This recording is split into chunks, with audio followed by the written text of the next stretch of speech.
A brisa da montanha ainda acariciava meu rosto quando o mundo virou. Um solavanco, um empurrão vindo de trás. De meu filho, Damião, e de minha nora, Melissa.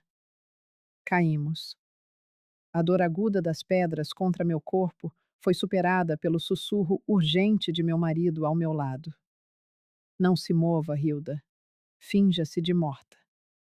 E enquanto jazíamos ali, destroçados, esperando que eles partissem, ele me revelou uma verdade muito mais aterrorizante que a própria queda. Meu nome é Hilda, tenho 62 anos. Em 43 anos de um casamento feliz com o Henrique, jamais imaginei que minha própria família desejaria minha morte. Mas aqui estou, com as costelas partidas e o sangue a escorrer-me pela testa, forçando meus pulmões a uma quietude antinatural, fingindo a morte enquanto meu coração martela contra o peito, tão forte que temo que seu som denuncie a vida que ainda pulsa em mim. Tudo começou há 3 meses, numa manhã de domingo que parecia igual a todas as outras. Henrique e eu, após uma vida inteira naquela casa de 2 andares em Poços de Caldas, com seu jardim que cultivávamos com tanto esmero, decidimos que era hora de organizar nossos papéis. Aos 70 anos, Henrique já não possuía o mesmo vigor, e as dores em minhas articulações eram um lembrete constante da idade que avançava. Henrique, talvez devêssemos chamar Damião e Melissa para falar sobre o testamento? Perguntei, enquanto o cheiro do pão na chapa se misturava ao perfume das flores que ele havia colhido. Ele baixou o jornal e seu olhar, uma mistura de preocupação e hesitação que eu aprendera a decifrar ao longo das décadas, encontrou o meu. Não sei, Hilda.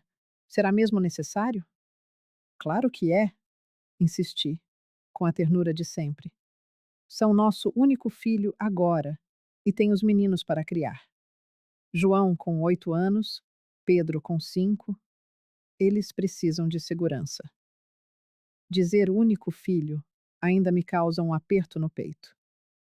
Éramos uma família de 5 até 25 anos atrás, quando perdemos nosso Ricardo num acidente nas montanhas de São Lourenço. Tinha 22 anos, uma vida inteira pela frente, o mesmo talento do pai para a marcenaria. Essa dor nunca se foi, apenas aprendemos a conviver com a sua sombra. Damião, sempre mais quieto e reservado que o irmão, mudou após a tragédia. Tornou-se mais presente, mais afetuoso. Na época, acreditei que era sua maneira de preencher o vazio. Como eu estava enganada.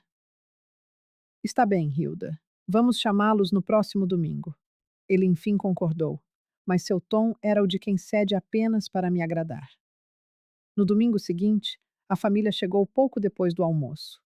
Melissa, sempre a nora exemplar, doce e prestativa. Os meninos correram para o quintal. Nós nos sentamos na sala, entre os móveis de carvalho que as próprias mãos de Henrique haviam criado. Pai, mãe, precisamos conversar sobre algo importante, disse Damião, acomodando-se no sofá. Tinha a altura do pai e os meus olhos castanhos. Nós também queríamos falar com vocês. Comecei, mas ele me interrompeu. É sobre o futuro de vocês. Estamos preocupados. Melissa assentiu, a mão pousada sobre a de Damião. É verdade, tia Hilda. Vocês estão envelhecendo e pensamos, não seria melhor virem morar conosco? Henrique e eu trocamos um olhar surpreso. Não era essa a conversa que esperávamos.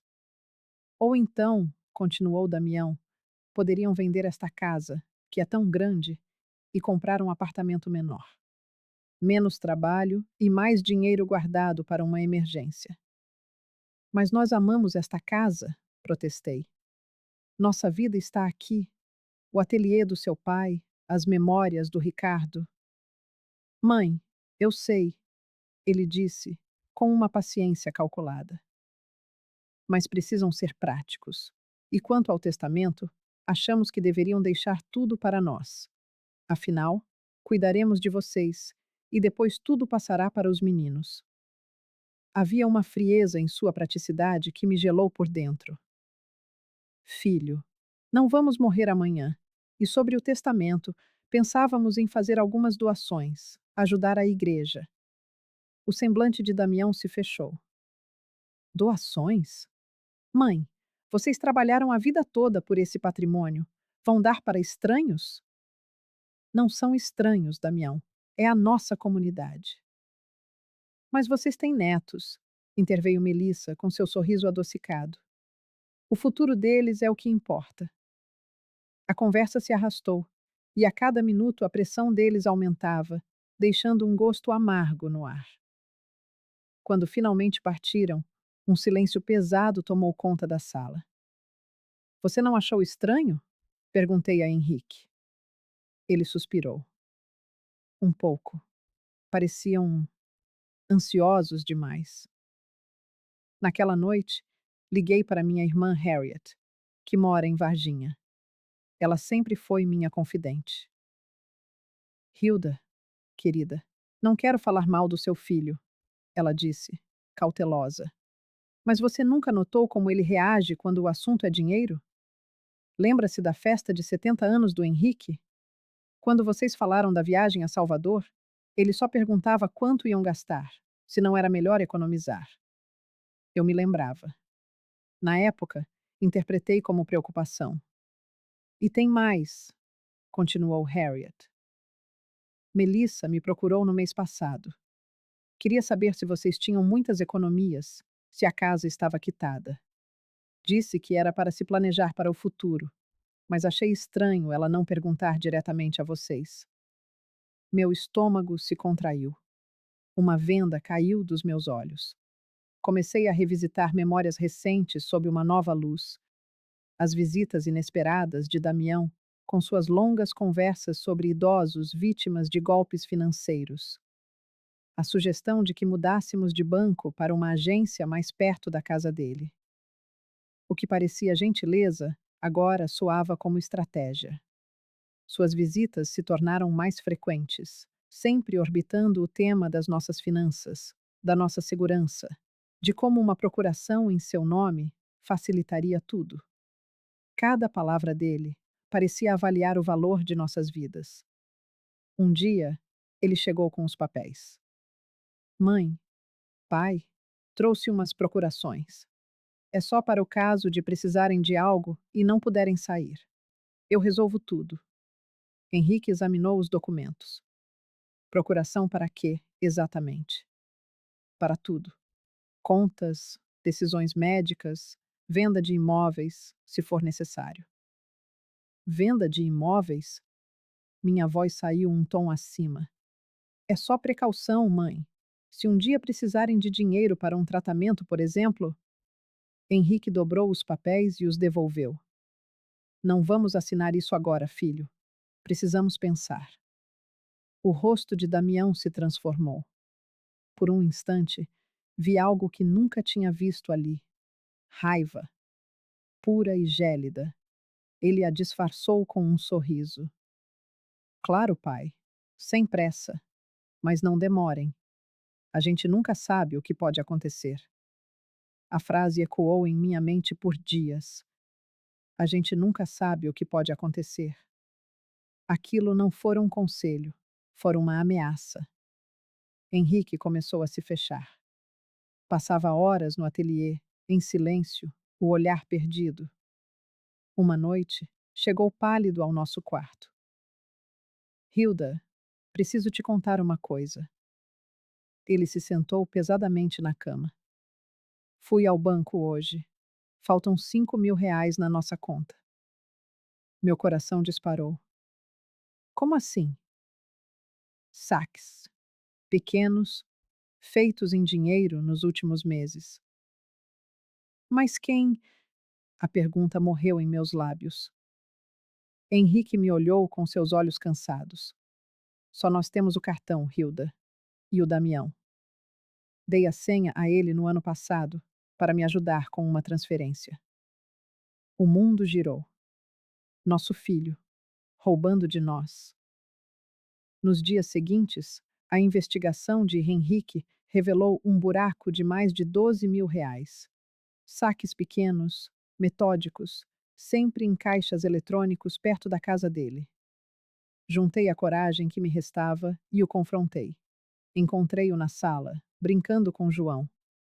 A cena era tão doméstica que quase duvidei da verdade. Damião, preciso falar com você. O que foi, mãe? Sobre o dinheiro que sumiu da nossa conta. Ele parou de brincar. A tensão se instalou no ar. Que dinheiro? 12.000 reais, Damião. Ele engoliu em seco. Eu não sei do que está falando. Você é o único, além de nós, que poderia ter feito isso. Ele se levantou e, pela primeira vez na vida, tive medo do meu filho. Havia algo de predatório em seu olhar. Está me acusando de roubo? Estou perguntando onde está o dinheiro. João, vai brincar lá fora? Ele ordenou ao menino, sem desviar os olhos de mim. Quando ficamos a sós, Damião deu um passo em minha direção. Aquele homem que eu carreguei no colo e ensinei a andar, agora me intimidava. Mãe, vocês estão ficando velhos, esquecem das coisas. Devem ter gasto e não se lembram. Não somos senis, Damião. Não? Então por que a senhora esqueceu de pagar a conta de luz? Por que o pai deixou o fogão ligado? Por que não acha a certidão de casamento? Cada palavra era uma lâmina, cortando minha autoconfiança. Ele usava nossos pequenos lapsos, normais da idade, como armas para me fazer duvidar da minha própria sanidade. Isso não tem nada a ver com o dinheiro que sumiu. Ele riu, um som sem alegria. Mãe, não percebe? Vocês não conseguem mais cuidar de si mesmos. Por isso sugeri que viessem morar conosco. A gente cuida de tudo, do dinheiro, da casa, de vocês. E se não quisermos? O silêncio que se seguiu foi ensurdecedor. Nos olhos dele, não havia mais um filho, mas um estranho com uma frieza absoluta, como se eu fosse um obstáculo a ser removido. Mãe, ele disse, com uma calma assustadora. Às vezes, os mais velhos tomam decisões erradas. Cabe aos filhos protegê-los deles mesmos. Naquela noite, a casa, nosso refúgio, tornou-se uma armadilha. Deitados no escuro, de mãos dadas, mal ousávamos respirar. Cada ruído era uma ameaça. Henrique, sussurrei na madrugada. Será que estamos exagerando? Não sei, meu amor, mas tenho um pressentimento terrível. Conversamos até o amanhecer. E foi então que ele decidiu me contar algo que guardara no peito por 25 anos.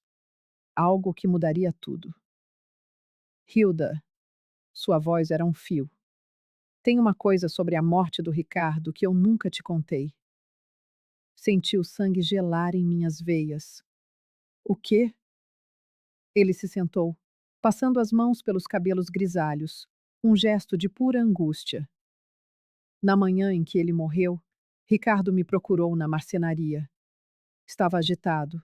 Disse que precisava me contar algo muito sério. Sério como, Henrique? Ele disse que tinha descoberto uma coisa sobre o Damião, algo que o estava deixando aterrorizado. Henrique respirou fundo, como se as palavras, presas por um quarto de século em sua garganta, fossem pesadas demais para sair. Ricardo contou-me que já há semanas notava a falta de dinheiro na gaveta da marcenaria, onde eu guardava os pagamentos dos clientes. Eram pequenas quantias, 50 reais aqui, 100 ali. Ele sempre deixava algum troco, para não levantar suspeitas. Então, ele ficou de vigia. E apanhou Damião em flagrante, numa tarde em que eu tinha saído. Meu Deus, Henrique! E você não sabia de nada? Não. O Ricardo ponderou contar-me antes, mas quis ter a certeza absoluta. Naquele dia, ele confessou que iria confrontar o irmão, que não podia deixar aquilo passar. Mas eu pedi-lhe que esperasse. Disse que eu falaria primeiro com o Damião, que talvez houvesse uma explicação. E você chegou a conversar com ele? Não tive oportunidade. O Ricardo morreu naquela mesma tarde. As suas palavras ecoaram no quarto como um trovão distante, anunciando a tempestade que se formava dentro de mim. Durante 25 anos, eu chorei a morte acidental do meu filho mais velho. 25 anos a acreditar que o Ricardo tinha escorregado naquelas pedras molhadas, perto da cachoeira. 25 anos a pensar que fora apenas um acidente terrível, uma cruel fatalidade do destino. Henrique, você está a sugerir que. Eu não sei o que estou a sugerir, Hilda. Nunca soube ao certo, mas agora, ao ver o que está a acontecer conosco, a forma como o Damião age, as mentiras, o dinheiro que some, eu não consigo parar de pensar. Por que é que nunca me contou isto? Lágrimas começaram a deslizar pelo seu rosto enrugado. Porque eu tinha medo. Medo de estar a enlouquecer, medo de ser injusto com o Damião. E porque ele hesitou, a voz embargada. Porque se fosse verdade, eu não saberia como viver com isso. Como é que se vive sabendo que um filho matou o outro? Ele não terminou a frase, mas não era preciso. A dúvida estava plantada e crescia dentro de mim como um tumor maligno. E foi nesse preciso momento que Damião surgiu com a proposta da caminhada. Pai, mãe, que tal um passeio em família no próximo sábado? Podíamos ir àquelas trilhas perto de São Lourenço. Já faz tanto tempo que não fazemos algo assim, todos juntos. São Lourenço, perto de onde Ricardo morrera. Não sei, filho. Já estamos um pouco velhos para trilhas. Ora, pai, que ideia. É uma trilha fácil. A Melissa pesquisou tudo. É segura. Tem até guias locais.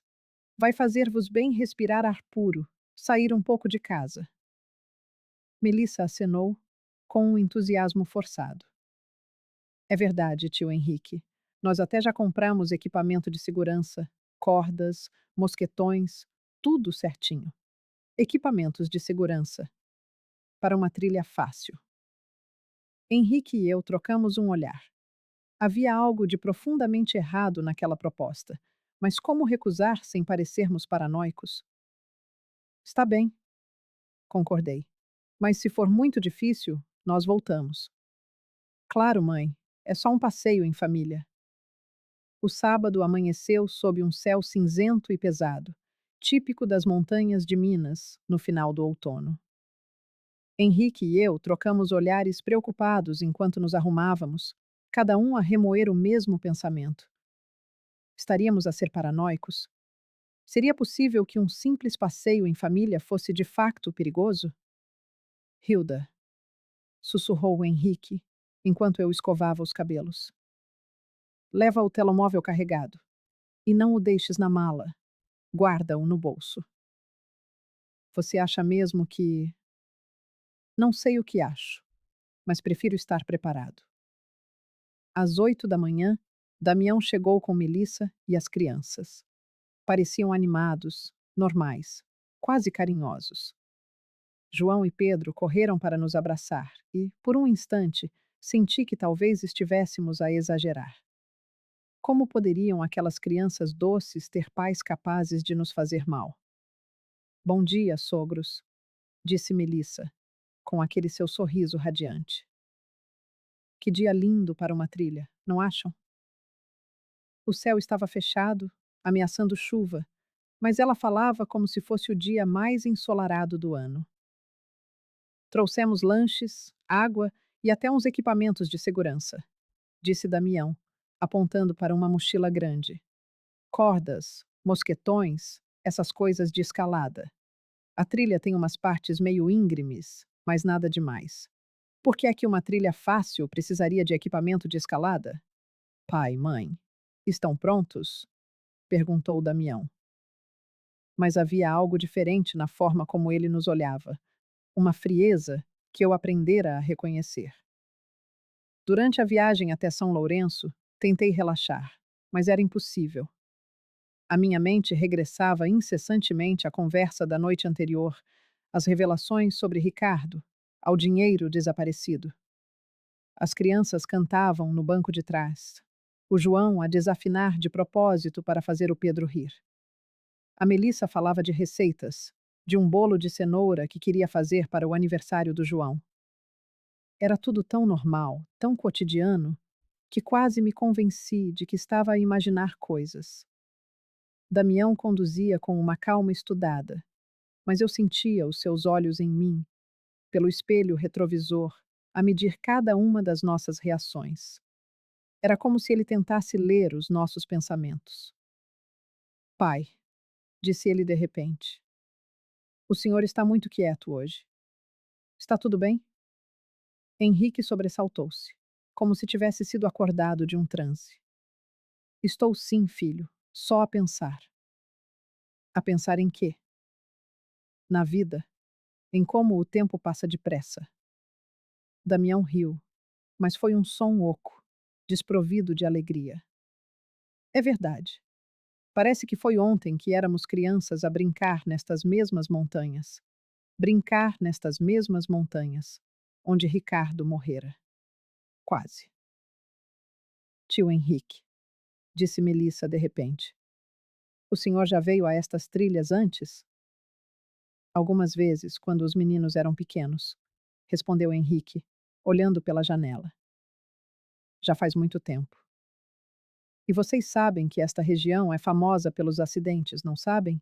Gente que escorrega, que cai de penhascos, disse Damião, observando a nossa reação pelo retrovisor. Senti um arrepio percorrer-me a espinha. Por que é que estás a dizer isso? É só para vocês terem atenção. É preciso pisar com firmeza, segurarem-se nas cordas de segurança, obedecer às instruções. Às vezes, as pessoas mais velhas já não têm o mesmo equilíbrio de antes. Melissa concordou com um aceno de cabeça. É verdade. Nós lemos que na semana passada, um casal de idosos se perdeu por 3 dias nestas montanhas.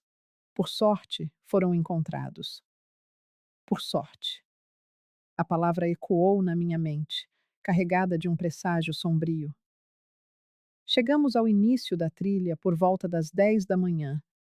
O local era isolado, cercado por mata fechada e com poucas pessoas à vista. Damião escolhera uma trilha menos movimentada, longe dos pontos turísticos principais. Por que não fomos para uma trilha mais conhecida? Perguntei. Ora, mãe, assim é mais agradável. Sem multidões, sem barulho. Só a família, respondeu Damião, mas os seus olhos não sorriam com a sua boca. Os primeiros 20 minutos foram tranquilos, mas eu já sentia o peso da idade. A trilha revelou-se mais íngreme do que eu esperava, e o ar úmido da mata pesava nos meus pulmões. João e Pedro corriam à nossa frente como cabritos monteses, parando de vez em quando para esperar que os adultos os alcançassem. Henrique estava ao meu lado, segurando a minha mão com força. A sua palma estava suada, e eu sentia a tensão em cada músculo do seu corpo.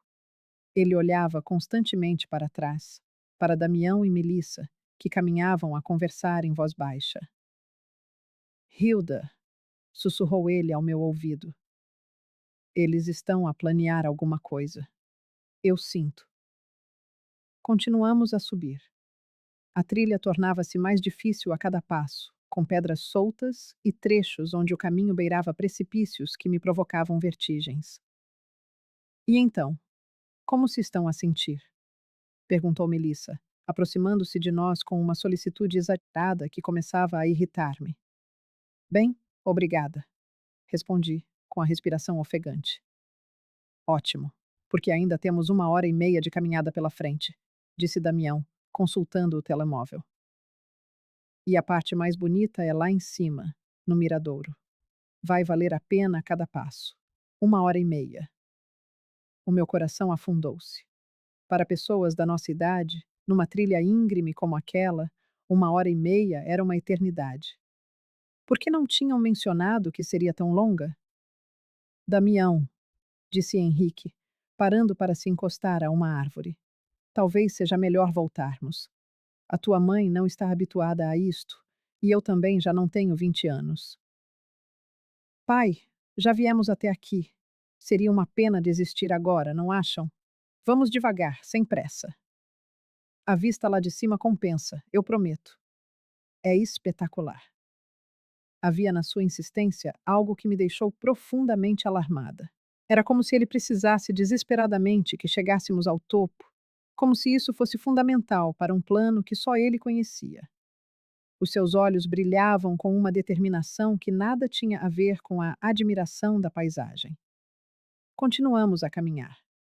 A cada passo, sentia que nos afastávamos mais da civilização, entrando numa parte da montanha onde ninguém nos ouviria gritar. Já alguma vez sentiram que estavam a caminhar diretamente para o perigo, mas que eram incapazes de parar? Aos poucos, Damião e Melissa começaram a comportar-se de forma estranha. Sussurravam entre si, sempre alguns metros atrás de nós, como se estivessem a conspirar. Quando eu olhava para trás, eles paravam de conversar e sorriam. João, Pedro, venham para perto dos avós. Chamei as crianças que se distanciavam. Deixa-os brincar, mãe, disse Damião. Eles conhecem bem estas trilhas. Conhecem bem? Era a primeira vez que os víamos neste lugar. Foi então que chegamos a uma bifurcação. Uma placa indicava duas direções: Miradouro, 30 minutos; Cachoeira, 45 minutos. Vamos pelo Miradouro, disse Damião, imediatamente. Eu preferia a cachoeira, contrapôs Henrique. É mais fácil e tem água para descansarmos. Não, pai. A sua voz tinha um tom final, que não admitia discussão. O Miradouro é muito mais bonito. Confiem em mim. Seguimos pela trilha do Miradouro, que se tornou ainda mais íngreme e perigosa. O caminho estava escorregadio por causa da umidade, e alguns trechos passavam perigosamente perto de abismos profundos. Cuidado aqui, disse Melissa, oferecendo-me a mão para atravessar uma passagem estreita. É um pouco perigoso. Perigoso? Tudo estava a ficar perigoso. E foi ao chegar ao miradouro que a verdade me atingiu como um golpe físico. Tínhamos caído numa armadilha. O local era absolutamente isolado, com um penhasco de pelo menos 30 metros de altura. A vista era, de facto, deslumbrante, mas não havia ninguém por perto. Nenhum outro turista, nenhum guia, ninguém que nos pudesse ajudar se algo acontecesse. Nossa, que vista incrível, disse Melissa, mas olhava para nós, não para a paisagem. João, Pedro, querem ir brincar ali naquelas pedras? Disse Damião, apontando para um local a uns 50 metros de distância. Mas fiquem longe da beirada. Ouviram? As crianças desataram a correr, felizes por poderem finalmente brincar. E foi aí que Henrique fez algo que mudou tudo. Sem que eu percebesse, ele tinha ligado o gravador do telemóvel e deixado-o no bolso do casaco, com o microfone virado para fora. Pai, mãe, agora que estamos sozinhos, precisamos de ter uma conversa séria, disse Damião, posicionando-se entre nós e o caminho de volta. Melissa moveu-se para o outro lado, bloqueando a nossa rota de fuga. Conversar sobre o quê? Perguntei, com a voz a tremer. Sobre vocês assinarem aqueles papéis que eu vos levei na semana passada. Damião, nós já dissemos que não queremos. Mãe, interrompeu ele, dando um passo na nossa direção. Vocês não perceberam. Não é uma escolha. Senti o meu sangue gelar. Como assim? Não é uma escolha? Vocês estão a ficar senis. Têm gastos irresponsáveis, esquecem-se de pagar as contas, deixam o fogão aceso, já não conseguem cuidar de vocês mesmos, nem do vosso próprio dinheiro. Isso não é verdade? E tu sabes disso, disse Henrique, colocando-se à minha frente. Damião soltou uma risada fria, cruel. Pai, o senhor nem desconfia. Mas eu conheço-vos melhor do que vocês se conhecem a si mesmos.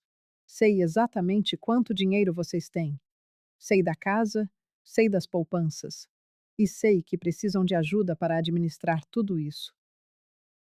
E se não quisermos a tua ajuda? Perguntei. O silêncio que se seguiu foi aterrador. Damião e Melissa trocaram um olhar, comunicando sem palavras. Mãe, às vezes, acidentes acontecem, disse Melissa, com aquela voz doce que agora soava a veneno. Especialmente com pessoas idosas que se aventuram em trilhas perigosas. Que tipo de acidentes? Perguntou Henrique, mas eu sabia que ele já tinha percebido, tal como eu. O tipo que aconteceu com o Ricardo, há 25 anos, disse Damião, e o mundo parou. O quê? Ele dissera aquilo em voz alta? O meu coração não parou de bater. Ele despedaçou-se. Senti o chão a desaparecer debaixo dos meus pés, mesmo antes da queda real. Henrique ficou branco como cera e vi as suas mãos a tremer. O que? O que é que tu disseste? Você ouviu bem, pai. O Ricardo não morreu num acidente. Nunca foi um acidente. As minhas pernas fraquejaram e tive de me apoiar numa rocha para não cair. 25 anos. 25 anos de mentiras. 25 anos de luto por uma morte que não fora acidental. 25 anos a consolar o Damião, a abraçá-lo, a dizer-lhe que a culpa não era de ninguém, que às vezes as coisas más simplesmente acontecem. Damião? Sussurrei. A minha voz era um gemido de dor. O que é que estás a dizer? Ele aproximou-se mais, e por um momento, não vi o homem de 45 anos que ele era, mas o rapaz de 20 que estava com o Ricardo naquele dia fatal. Só que agora, eu via a verdade nos seus olhos. O Ricardo descobriu que eu andava a tirar dinheiro da marcenaria. Não era muito, só o que eu precisava. Uns trocados aqui e ali que o pai nunca notaria. Mas o Ricardo ficou de olho em mim, seguindo-me, vigiando-me como se eu fosse um criminoso qualquer. Você era, explodiu Henrique. Estavas a roubar. Eu estava a sobreviver, gritou Damião, e a sua máscara de filho dedicado estilhaçou-se por completo. Vocês nunca entenderam. O Ricardo era o filho perfeito. O que herdaria a marcenaria, o que se casaria com a filha do doutor, o que tinha o futuro traçado em ouro. E eu? Eu era apenas o irmão mais novo, a sombra, o que nunca seria nada. Lágrimas quentes começaram a deslizar pelo meu rosto, não de medo, mas de uma dor oca e profunda que eu jamais sentira. Era como descobrir um estranho na face do meu próprio filho. Ele confrontou-me naquele dia, continuou Damião, a voz a adquirir um tom de revolta que me gelou a alma. Apareceu na trilha, inchado de arrogância, a dizer que sabia de tudo, que ia contar-vos que eu era a decepção da família. Disse que eu sempre fui um ladrão, que sempre soube que eu não prestava. O Ricardo jamais diria algo assim. Solucei. Ele amava-te. Vocês eram irmãos. Éramos? Damião riu. Uma risada seca, desprovida de humor, um som que arranhou o ar da montanha. Ele não me amava, mãe. Ele tolerava-me. Sempre fui o seu reflexo pálido, o seu plano de fundo, e naquele dia, ele ia finalmente destruir-me. Melissa aproximou-se e pousou a mão no ombro do marido, como se consolasse uma vítima, e não um assassino. Conta-lhes como foi, meu amor, disse ela, com aquela voz adocicada que agora me provocava náuseas. Estávamos a discutir na beira da cascata. Prosseguiu Damião, os olhos a brilhar com uma mescla de fúria e prazer ao revelar-nos aquela verdade terrível. Ele disse que contaria tudo assim que chegasse a casa. Que eu precisava de aprender a ser um homem, a parar de ser um parasita. E então, sussurrou Henrique, embora eu soubesse que ele não queria, de fato, ouvir a resposta. E então, eu empurrei-o. O silêncio que se seguiu foi absoluto, quebrado apenas pelo uivo do vento entre as árvores e pelo som distante de João e Pedro a brincar. Não foi um acidente. Não foi legítima defesa. Eu olhei nos olhos do meu próprio irmão e empurrei-o com toda a força que tinha. A sua voz era fria, factual. Eu queria tapar os ouvidos, queria acordar daquele pesadelo, mas as suas próximas palavras cravaram-se em mim como vidro. E a melhor parte foi ver a expressão de pura surpresa no rosto dele quando percebeu. Por um segundo, apenas um, ele entendeu que o irmão que tanto desprezava era capaz de o matar. Tu és um monstro, disse Henrique, a voz rouca de choque e dor. Eu sou um sobrevivente, retorquiu Damião, e depois que aconteceu, percebi que talvez fosse o melhor. O Ricardo sempre foi o preferido, não é? Com ele fora do caminho, eu poderia finalmente ser o filho que vocês mereciam. E não é que deu certo? Durante 25 anos, fui o melhor filho que poderiam ter desejado. O Ricardo era um bom rapaz. Chorei. O Ricardo era um dedo duro. E agora vocês estão a fazer o mesmo que ele, a questionar as minhas decisões, a ameaçar a nossa família com essas tolices sobre doações. Henrique deu um passo atrás, mas estávamos à beira do precipício. Não havia para onde fugir. Damião, nós somos teus pais, disse Henrique, a voz a tentar encontrar um tom de razão. Não podemos resolver isto com uma conversa? Não, pai. Tiveram a vossa oportunidade. Na semana passada, quando eu trouxe os papéis. Vocês escolheram ser teimosos. Melissa aproximou-se por trás de nós, o seu movimento subtil e predatório. É como eu disse ao Damião. Às vezes, os acidentes são a única solução. Foi nesse instante que a certeza gelada me trespassou. Eles iam matar-nos. Esperem! Gritei, a voz embargada. E as crianças? O João e o Pedro são nossos netos. As crianças vão ficar bem, disse Melissa com uma calma assustadora. Vão herdar tudo o que é delas por direito, sem que vocês atrapalhem com testamentos ridículos e doações desnecessárias. Vocês planearam tudo isto, sussurrou Henrique. Obviamente, respondeu Damião. Acham que seríamos amadores como fui com o Ricardo? Desta vez, será perfeito.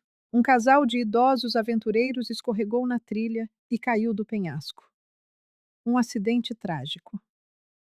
Ele fez uma pausa, saboreando o nosso horror. A parte boa é que nem vão sofrer muito. É só um empurrão rápido. Bem melhor do que definhar num lar de idosos. Por favor, implorei, o meu mundo a desmoronar-se. Nós somos teus pais. Vocês eram meus pais quando me amavam incondicionalmente. Agora, são apenas obstáculos. Então, tudo aconteceu num instante, que se estendeu por uma eternidade. Damião avançou, os braços abertos, a farsa do filho amoroso desfeita. O seu rosto estava contorcido numa máscara de puro ódio. Melissa movia-se para me cercar, os seus olhos frios como os de uma serpente. Damião, por favor, gritei uma última vez. Nós amamos-te. Amavam, corrigiu ele. Amavam-me, quando eu era conveniente. Henrique reagiu por puro instinto.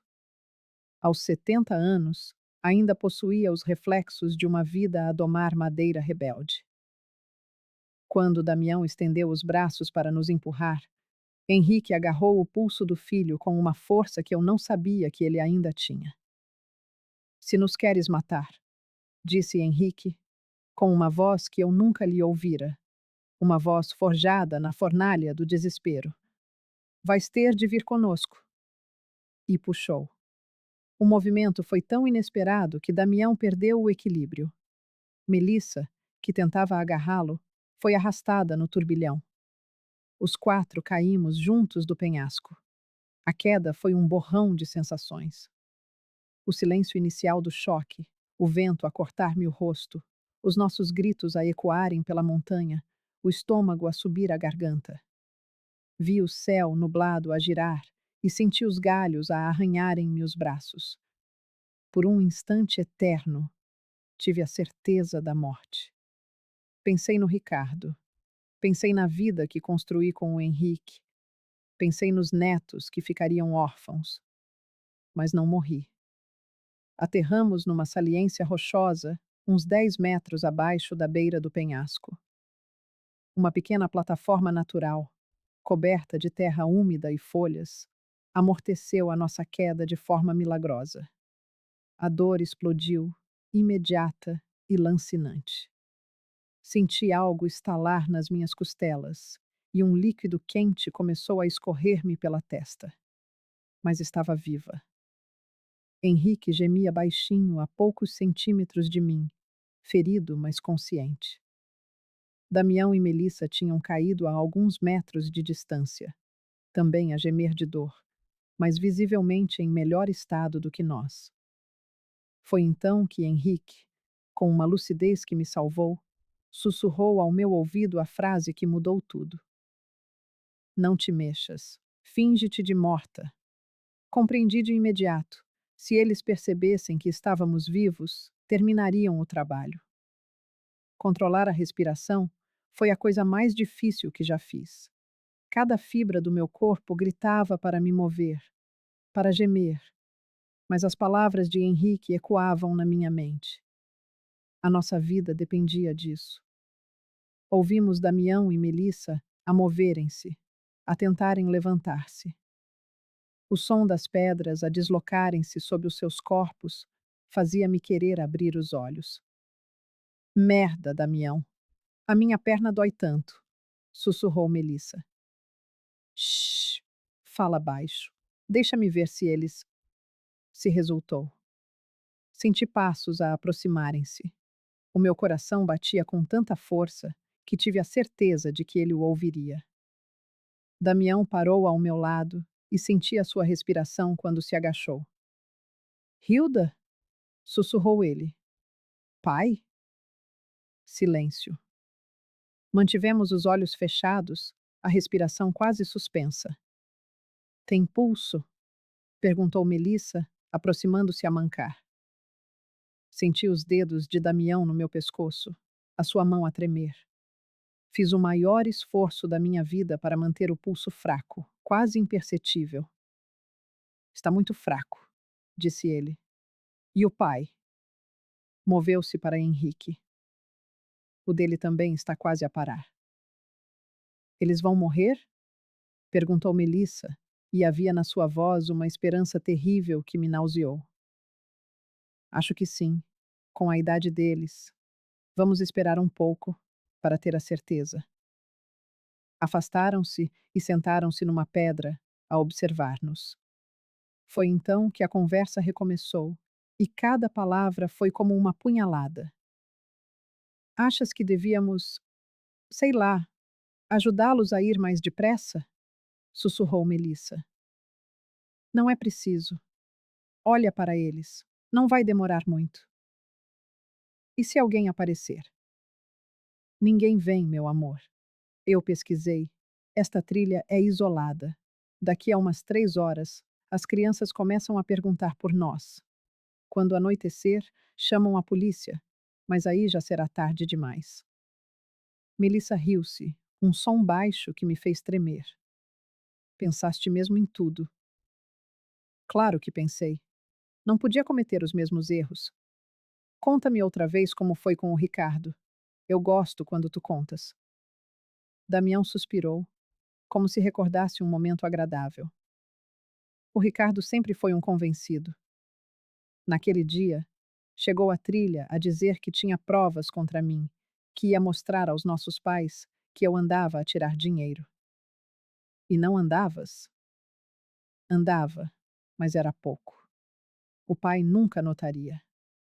Mas o Ricardo ficou obcecado, a seguir-me, a anotar tudo como um detetive. E nesse dia, ele disse a frase que selou o seu destino: Damião, sempre foste uma decepção, mas agora vais enfrentar as consequências. Como se ele fosse o juiz da minha vida. Henrique contraiu-se imperceptivelmente ao meu lado. E então empurraste-o? Primeiro tentei conversar. Disse que devolvia o dinheiro. Mas ele riu-se. Disse que eu merecia. E ele merecia mesmo. Achava-se melhor que toda a gente. Quando o empurrei, a última coisa que vi foi aquela expressão de surpresa idiota no rosto dele. Lágrimas silenciosas escorriam-me pela face, misturando-se com o sangue. Cada palavra era uma tortura, mas eu precisava de ouvir. E depois, tornaste-te o filho perfeito. Exato. Com a morte dele, todo o amor que eles tinham pelo filho perfeito foi transferido para mim. Fui o filho que eles sempre quiseram durante 25 anos, até começarem a complicar com o testamento. Pois, de repente, essas ideias de doar dinheiro para a igreja, como se o dinheiro deles não fosse nosso por direito. E descobrir que estavas a tirar dinheiro da conta deles? Foi azar. Pelo menos agora acabou. Com eles mortos, herdas tudo automaticamente. E as crianças também. O João e o Pedro vão ter uma vida muito melhor com a herança dos avós. Senti uma onda de vômito. Eles falavam da nossa morte como se fosse um negócio. Damião, disse Melissa após um silêncio. Não sentes nada? Nem um pouco de remorso? Por quê? Eles eram velhos, iam morrer daqui a uns anos. Eu só acelerei o processo. E agora, o João e o Pedro vão ter um futuro garantido. E nós também. E nós também. Sei que no início ficaste chocada com o que contei sobre o Ricardo, mas entendeste que, às vezes, temos de fazer escolhas difíceis pela família. Entendi, sim, e hoje eu ajudei. Somos parceiros em tudo. O silêncio voltou a cair. Tentei avaliar as minhas feridas sem me mover. Doíam-me as costelas, a cabeça, o braço, mas nada parecia irremediavelmente partido. Henrique respirava de forma regular ao meu lado. Ele também estava a conseguir controlar-se. Eles ainda estão a respirar? Perguntou Melissa. Vou ver. Damião aproximou-se novamente. Desta vez, demorou mais tempo a verificar os nossos pulsos. O pulso da mãe está quase imperceptível. Ouvi a voz de Melissa, um sussurro cortante no silêncio da ravina. O do pai também. Não deve demorar muito. Que horas são? Pouco mais do meio-dia. Vamos esperar mais uma hora, só para garantir. Uma hora? Mais uma hora. Era o tempo que teríamos de aguentar, fingindo a própria morte, enquanto nosso filho, a poucos metros, orquestrava nosso fim e celebrava nosso sofrimento. Damião, a voz de Melissa tremeu um pouco. Achas que alguém pode desconfiar? Desconfiar de quê? Ele respondeu. A frieza na sua voz era uma lâmina. Será um acidente. Um casal de idosos numa trilha perigosa. Escorregaram, caíram do penhasco. Acontece todos os anos nestas montanhas. E se perguntarem por que demoramos tanto a pedir ajuda, diremos que também desmaiamos com a queda, que só acordamos horas depois. Teremos os ferimentos para provar. Pensaste mesmo em tudo? Tinha de pensar. Não podia arriscar que corresse mal, como da primeira vez. O que queres dizer com primeira vez? Com o Ricardo, ele disse, e o meu sangue gelou nas veias. Aquilo foi impulso, emoção pura, sem planeamento. Desta vez não. Desta vez pensei em cada pormenor. Foi por isso que escolheste esta trilha? Exatamente. Pesquisei durante semanas. É isolada. O penhasco é alto e já tem um historial de acidentes. Perfeito. E o equipamento de escalada que trouxeste? para dar autenticidade. Fará parecer que tentamos salvá-los, mas não conseguimos. Cada palavra era uma facada, revelando a dimensão do plano, a frieza calculista do meu próprio filho. Ele tinha estudado, preparado e ensaiado cada detalhe da nossa morte. Melissa, tens a certeza de que estás pronta? Perguntou ele. Quando chegarem os bombeiros, a polícia, haverá um interrogatório.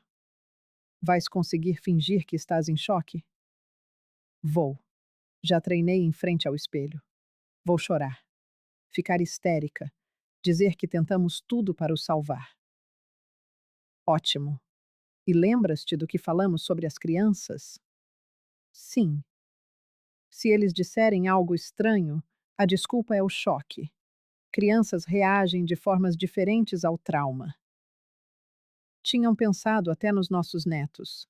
Se João e Pedro dissessem algo que os comprometesse, a explicação já estava pronta. E o dinheiro? Quando vais começar a mexer? Com calma. Primeiro, o funeral, o luto. Depois de umas semanas, começo a tratar das burocracias. A venda da casa, as transferências. Quanto achas que eles têm no total? Entre a casa, as poupanças, os investimentos, talvez uns 800 mil reais, talvez mais. 800 mil reais. Era esse o nosso preço. Conseguem imaginar a dor de descobrir que, para o vosso próprio filho, valem menos do que um extrato bancário? Damião, a voz de Melissa voltou, hesitante. Só uma coisa me incomoda. O quê? E se eles não morrerem? E se alguém os encontrar? Ainda vivos? Isso não vai acontecer. Mas, se acontecer, diremos que bateram com a cabeça na queda, que estão confusos, a delirar por causa do trauma. E se eles insistirem? Damião ficou em silêncio por um instante. Quando falou, a sua voz baixou, tornando-se um silvo gélido que me atravessou a alma. Nesse caso, teremos de improvisar. Improvisar como? Da mesma forma que improvisei com o Ricardo.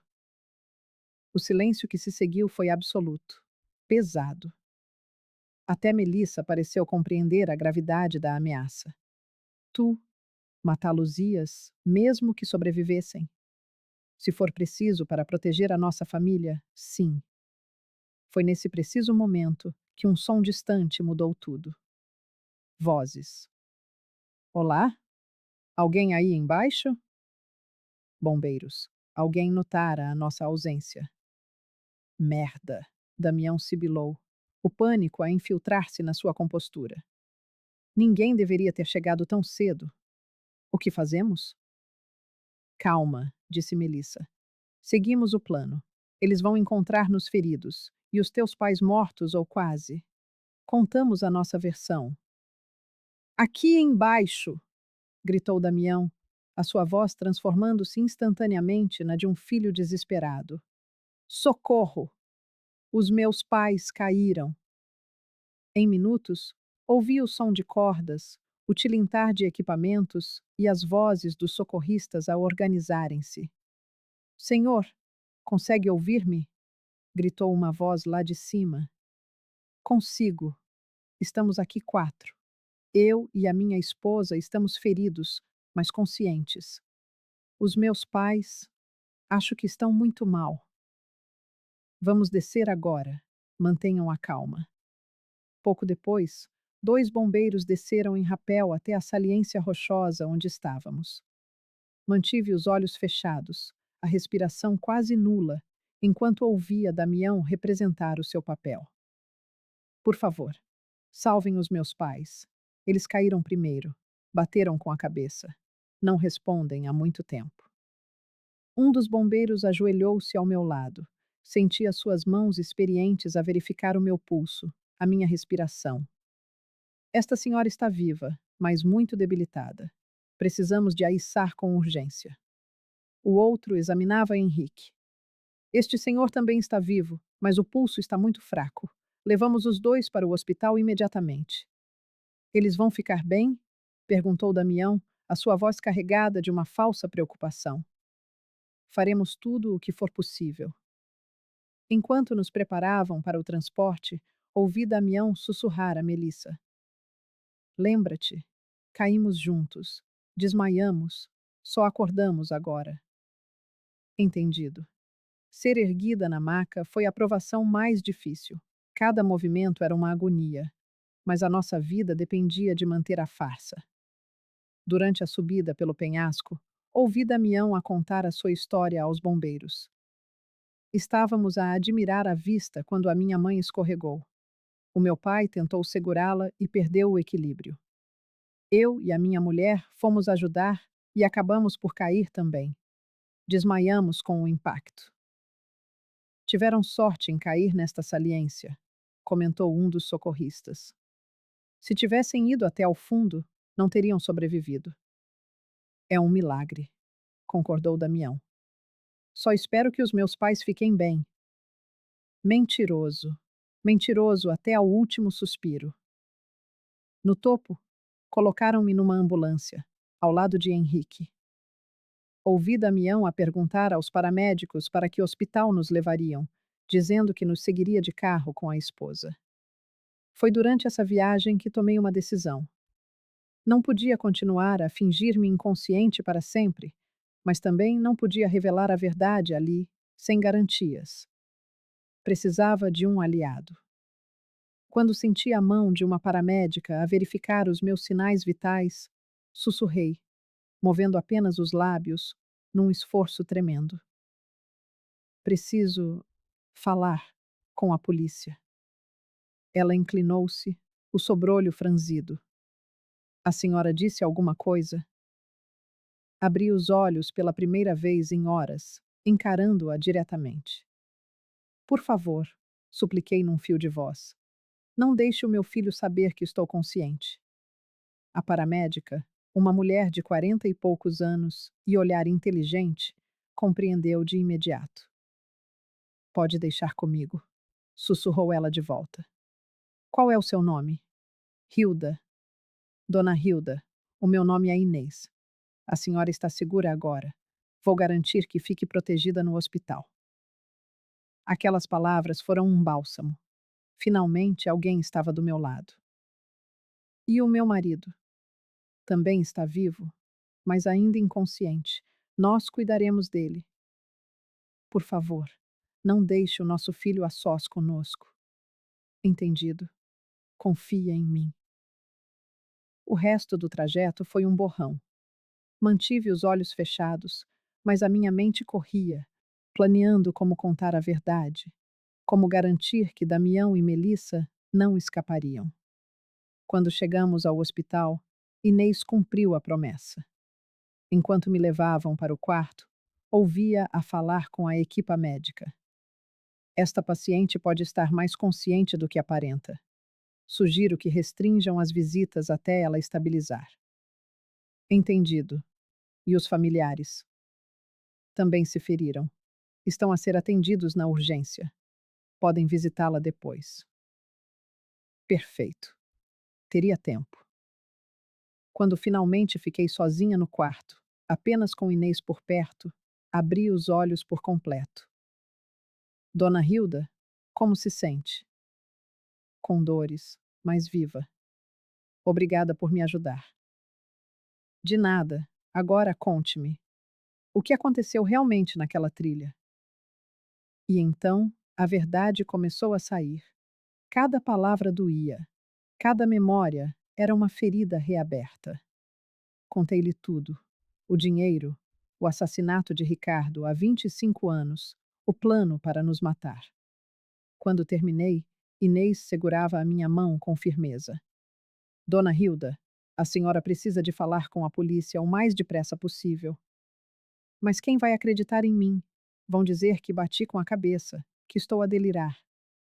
Não se preocupe. Eu testemunharei que a senhora estava lúcida. Além disso, eles terão de investigar. Foi então que ela me lembrou de algo crucial. A senhora disse que o seu marido gravou a conversa no telemóvel. Onde está o aparelho? O meu coração disparou. Deve estar com os pertences que trouxeram da trilha. A gravação. Era a prova definitiva. Vou falar com o médico e chamar a polícia agora mesmo. 2 horas depois, o investigador Johnson, da Polícia Civil, entrou no meu quarto. Um homem de 50 e poucos anos, de cabelos grisalhos e olhos cansados. Dona Hilda, disse ele, a enfermeira contou-me uma história muito perturbadora. Tem a certeza de que quer apresentar esta denúncia? Tenho a certeza absoluta. O meu filho tentou matar-nos hoje e matou o meu outro filho há 25 anos.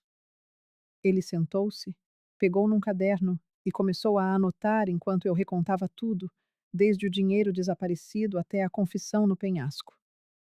A senhora mencionou uma gravação? Sim.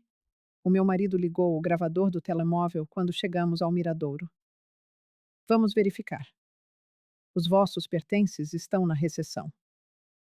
Ele saiu e voltou 20 minutos depois, com o telemóvel de Henrique na mão. Dona Hilda, tenho boas notícias. O telemóvel estava protegido por uma capa à prova de água. A gravação está aqui. 43 minutos de áudio que confirmam tudo o que a senhora me contou. Lágrimas de alívio escorreram pelo meu rosto. Henrique, mesmo inconsciente, tinha nos salvado.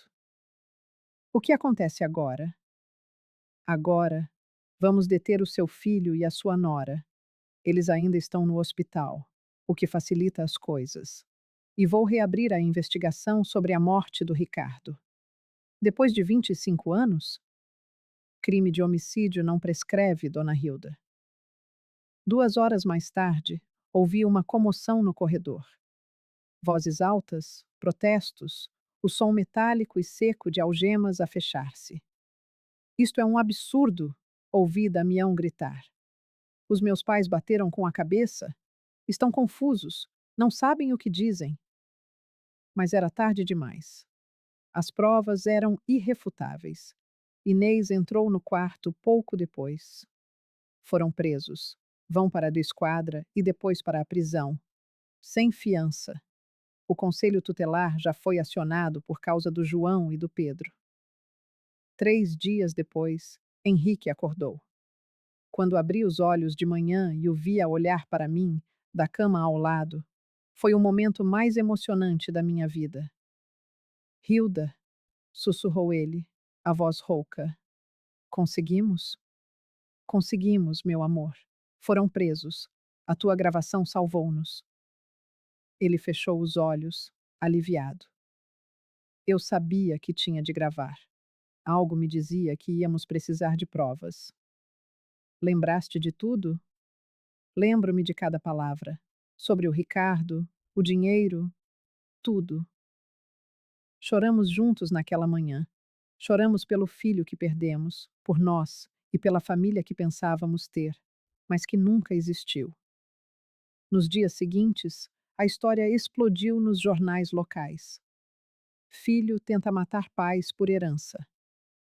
Casal de idosos sobrevive à tentativa de homicídio.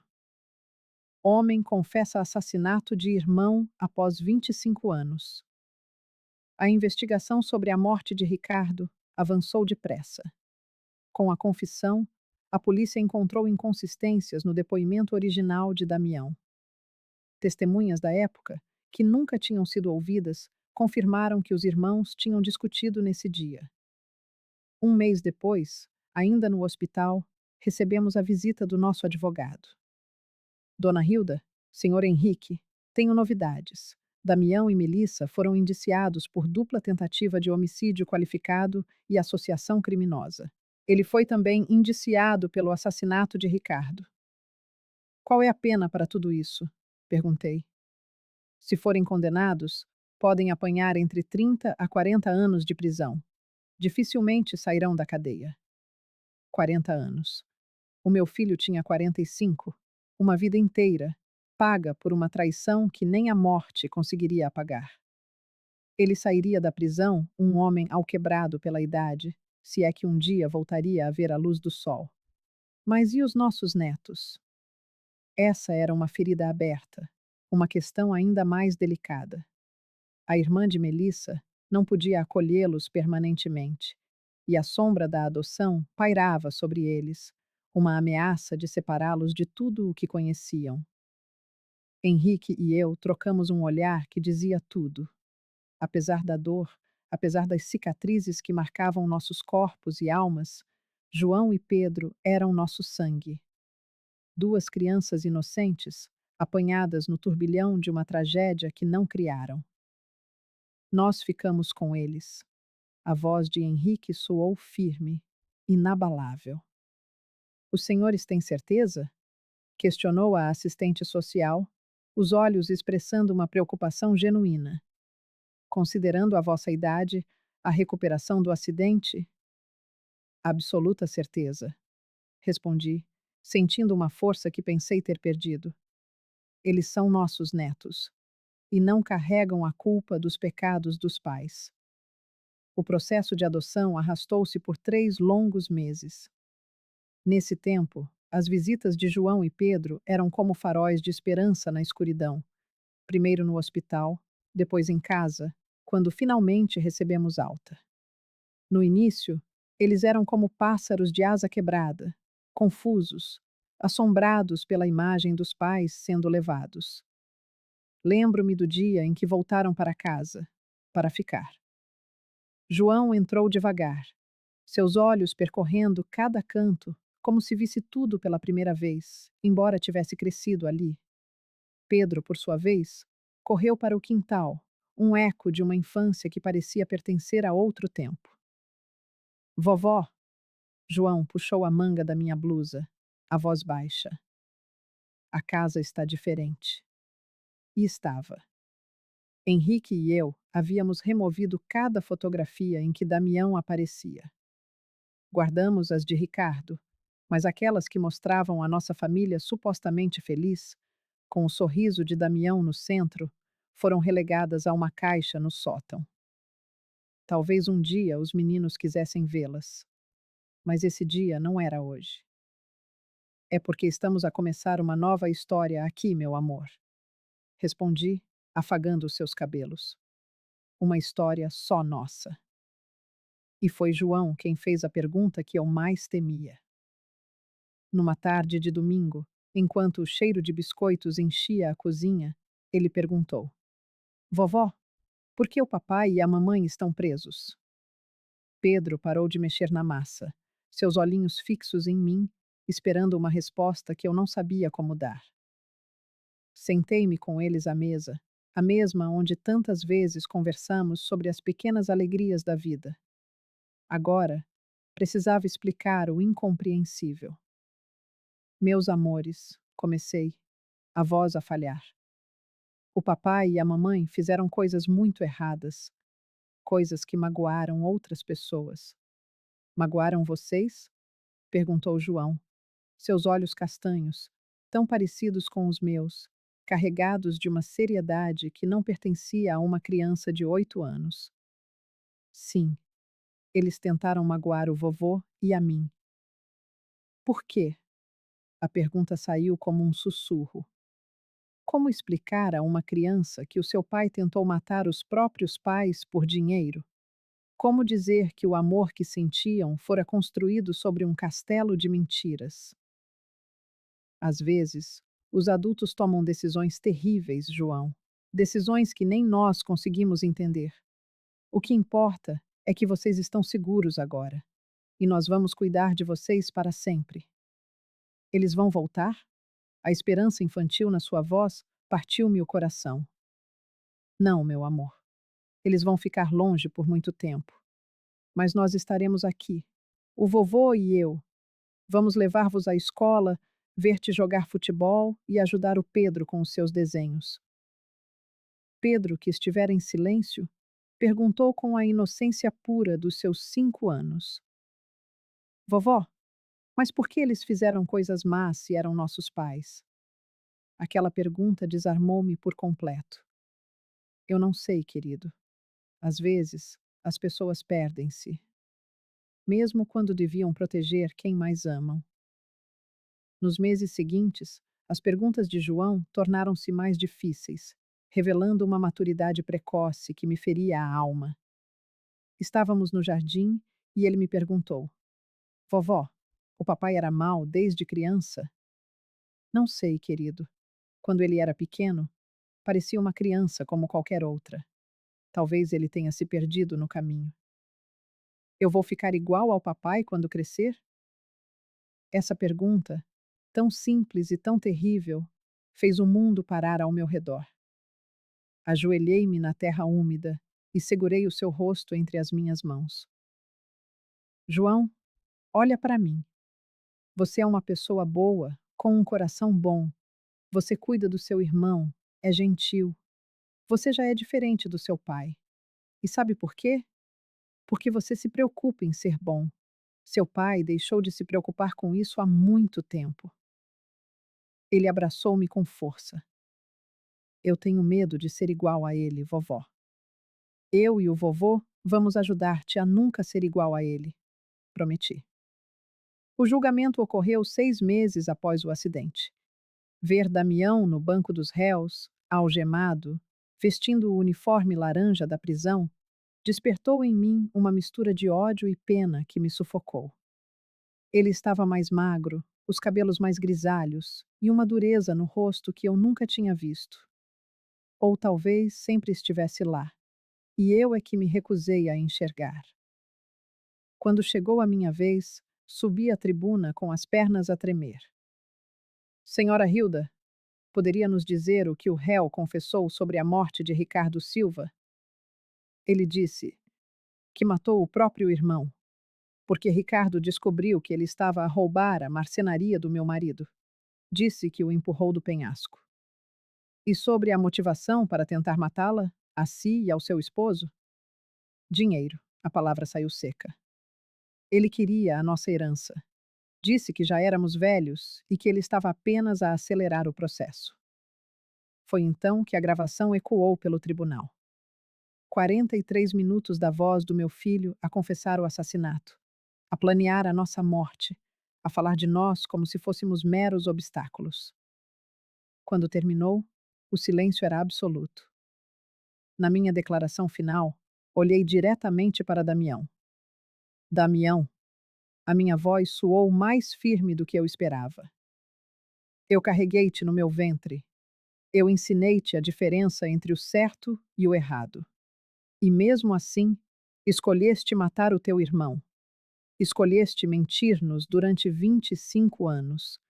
Escolheste roubar-nos, manipular-nos e finalmente tentar matar-nos. Tu destruíste a nossa família. A minha voz fraquejou. Eu não te perdoo, Damião, e não consigo mais chamar-te de filho. Para mim, morreste naquele penhasco. Ele ergueu os olhos, lágrimas a escorrer pelo seu rosto. Mas eram lágrimas de autopiedade, não de arrependimento. Mãe, ele sussurrou. Eu sinto muito. Eu estava desesperado. Podias ter pedido ajuda, interrompi. Mas escolheste a mentira, o roubo, o assassinato. O júri deliberou por apenas 2 horas. O veredito foi rápido e implacável. Culpado. A sentença: 35 anos de prisão. Melissa, 15, como cúmplice. Ao sairmos do tribunal, senti uma estranha mistura de alívio e um vazio desolador. A justiça fora feita, mas o preço foi a aniquilação da família que eu um dia acreditei ter. Hoje, 2 anos depois, a vida encontrou um novo ritmo. Mais sereno, mas também mais cauteloso. João tem 10 anos e Pedro 7. Adaptam-se, como as crianças fazem, mas carregam cicatrizes invisíveis que os acompanharão para sempre. Pedro refugia-se nos seus desenhos, casas coloridas com 4 pessoas sorridentes. Eu, Henrique, ele e João. Nunca mais ninguém. Henrique recuperou-se fisicamente, mas a sua alma carrega um peso que nunca o abandonará. Por vezes, encontro-o a olhar para as fotografias antigas. a pensar no Ricardo. Ele diz, em como tudo seria diferente. Ou talvez Damião sempre tenha sido assim e nós é que não quisemos ver. Ele nunca termina a frase. É uma verdade pesada demais para ser dita em voz alta. Que nós criamos um assassino. Às vezes, recebo cartas da prisão. Damião a pedir perdão. Rasgo-as antes de terminar de ler. Algumas feridas são profundas demais para cicatrizar. Na semana passada, João perguntou-me algo que ainda ecoa nas minhas noites de insônia. Vovó, tu achas que eles nos amavam de verdade? Acho que eles vos amavam da maneira que sabiam, João. Mas tinham problemas tão grandes que os impediam de amar de forma saudável. E eles amavam-vos a ti e ao vovô? Eu pensei que sim. Durante muito tempo, acreditei que sim. Mas agora sei que o que eles sentiam não era amor verdadeiro. Amor de verdade não fere. Henrique acredita que um dia, talvez, possamos perdoar. Não por Damião, mas por nós. Para nos libertarmos do peso do ódio. Talvez ele tenha razão. Mas hoje, enquanto ouço o riso de João no quintal e o canto de Pedro no banho, sei que fiz a escolha certa. Escolhi proteger estes meninos, dar-lhes a infância que merecem, longe da escuridão que conheci tão de perto. Ricardo estaria orgulhoso dos sobrinhos que nunca conheceu. Talvez, de alguma forma, ele veja João a marcar golos e Pedro a desenhar um mundo mais colorido. Talvez ele saiba que, no final, a verdade sempre encontra uma forma de sobreviver. E nós sobrevivemos com ela.